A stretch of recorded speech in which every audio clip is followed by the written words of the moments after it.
আমি তাদেরকে একাধিকবার বললাম যে আপনারা ঝামেলা হলে প্রশাসনকে জানান, যদি করতে হয় শক্তভাবে করেন, আর না করতে হলে আমাকে বলেন, আমি ঢাকা চলে যাই, আমি যেহেতু কাছে আছি, প্রোগ্রামে না আসলাম। তারা জানাচ্ছে বলে বলে মোটামুটি আধা ঘন্টা আমি হিয়াকো বাজারে অবস্থান করছি। এর ভিতরে অনেক মানুষ জড়ো হয়ে গেছে আমাকে দেখে, ওনারাও মাহফিলের যে দিকে যাবে, তারা বলতেছে চলেন, কোনো সমস্যা হবে না। তা আমি শুধু তাদের অপেক্ষায় ছিলাম যে যদি সমস্যা হয় আমি চলে যাব, আমি যাওয়ার জন্যই তৈরি ছিলাম। গাড়ি এদিকেই আমার মুভ ছিল, ঢাকার দিকে। এর ভিতরে ওনারা বলতেছে ঝামেলা আসবেন না, ঠিক আছে আমি রেডি।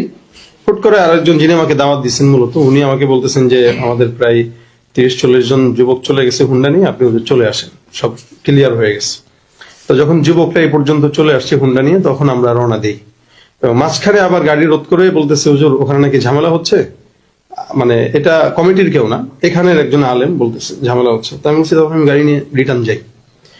তখন যুবকরা বললো না চলে আসছে কিসের, আমরা যদি কোনো কিছু করা লাগে, এভাবে বলতেছে জীবন দেওয়া লাগলে জীবন দেবো। আমি বলছি ভাই এটা আবেগের জিনিস না, এখানে পরিস্থিতিটা মোকাবেলা করা সবচেয়ে বড় বিষয়।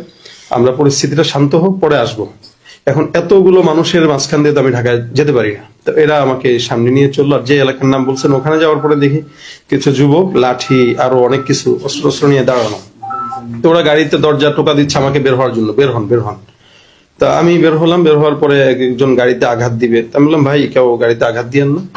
ওপর দিকে আরেকজন বলতেছে পেট্রোল ঢাল, গাড়ি পুরা, এই বিভিন্ন বাজে বাজে কথা আর কি, গালিগালাজ।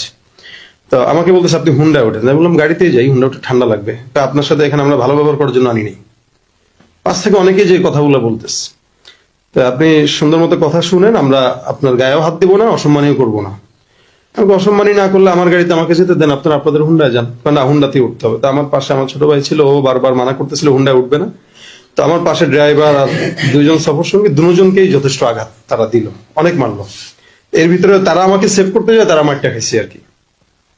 তো তখন আমি বললাম ঠিক আছে মারামারি দরকার নেই, হুন্ডায় উঠো।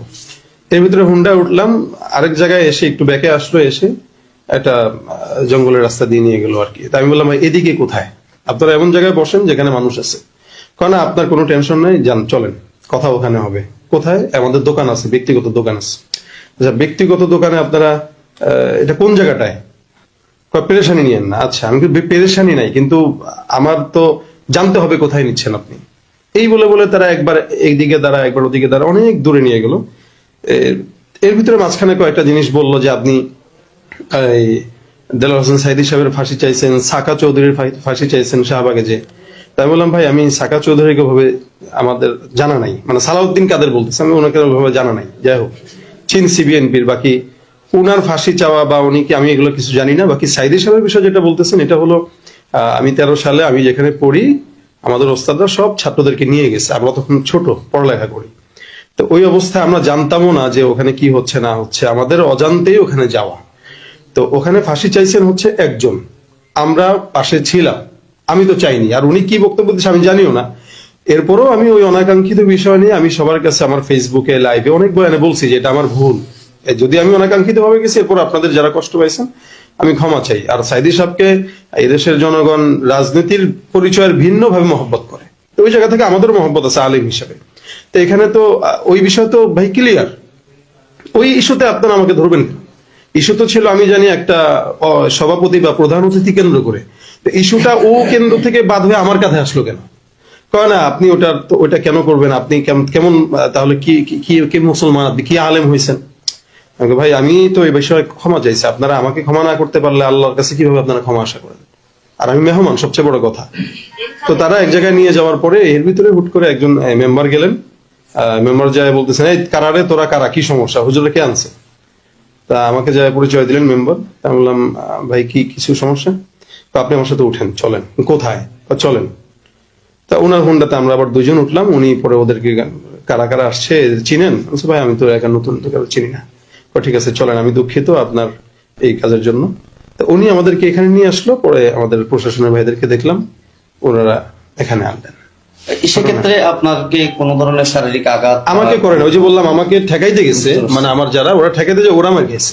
আপনার কি অ্যাজাম্পশনটা কি মনে হয়, এটাকে আসলে যেটা বললো তারা সেটা কি একটা অজুহাত, নাকি মূলত হচ্ছে তো অতিথি করা না করা, সেখানে যেহেতু আগে থেকে আপনাকে ইনফর্ম করা হয়েছে এখানে ঝামেলা হতে পারে বা ঝামেলা হবে, এই ধরনের আসলে কি মনে হয় ঝামেলা আপনার? তো মাহফিল কেন্দ্রিক মানে বা অভিজ্ঞতা কি বলে আপনার? মানে আমাদের অভিজ্ঞতায় এরকম দেখা যায় সভাপতি প্রধান অতিথি নিয়ে অনেক ঝামেলা অনেক জায়গায় হয়, কিন্তু ওই একটা বক্তার উপরে আসে না, কারণ বক্তা তো এখানে একদমই নির্দোষ।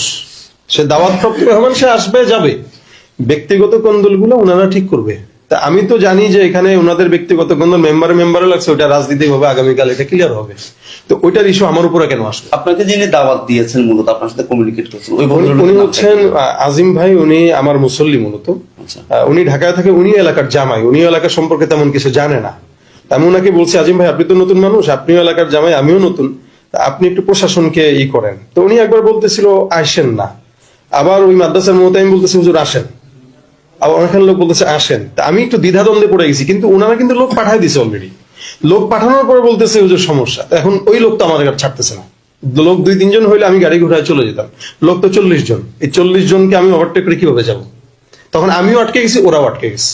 অর্থাৎ তারা আপনাকে গতিরোধ করে একটা জায়গায় নিয়ে গেছে, সেখানে আবার মেম্বার খবর পেয়ে গিয়ে আপনাকে জি, জি, জি। সেফলি নিয়ে আসতে পরবর্তী মনে হয় আমার সফর সঙ্গী ওই 999 আমাকে দেখাইলো, 999 ফোন দিছে, তা ওনারা পরে যে নিয়ে আসতে।